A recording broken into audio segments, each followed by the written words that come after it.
कोकण म्हटलं की सगळ्यांना आठवतं ते मासे। कोकणाला समुद्र किनारपट्टी लाभल्यामुळे तिथे अनेक प्रकारचे मासेही पाहायला मिळतात।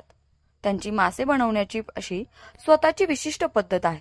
केवळ मासेच नव्हे तर कोकणातील शाकाहारी पदार्थही तितकेच लोकप्रिय आहेत। मात्र तरीही कोकणातल्या पदार्थांची चव चाखण्यासाठी कोकणात जाण्याची गरज नाही, कारण खवय्यांना आता कोकणी पद्धतीचे खास मासे पुण्यात चाखता येणार आहे। तर ते ठिकाण कुठले आहे याविषयीची माहिती आपण जाणून घेऊया। नमस्कार, मी मधुरा जाधव। आम्ही इंदवठी या नावाने एक कोकणी हॉटेल चालू केलेलं आहे। तिथे आम्ही व्हेज नॉनव्हेज असे दोन्ही प्रकार देतो। जास्त करून नॉनव्हेजमध्ये कोंबडी वडे, फिश वगैरे हे सगळे पदार्थ देतो। फिश करण्यासाठी आम्ही स्वतः मसाले बनवतो।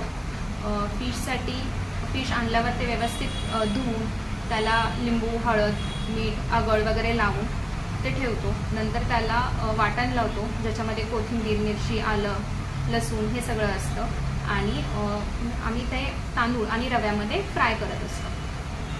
की आम्ही हॉटेलमध्ये कोळंबी असते, बांगडा असतो, पापलेट असतं, सुरमई असते, हे जे रेग्युलर फिश असतात, परत बोंबील असतात, बोंबीलचे तुम्हाला फ्राय पण मिळेल, हे सगळे फिश आम्ही इथे करतो। तुम्हाला जर कोकणी पद्धतीचे मासे खाण्याची इच्छा झाली तर तुम्ही पिंपरी चिंचवड मधील इंदवटी हॉटेलला कोकणी जेवणाचा आस्वाद घेऊ शकता। पुण्याहून मी प्राची केदारी, न्यूज 18 मराठी।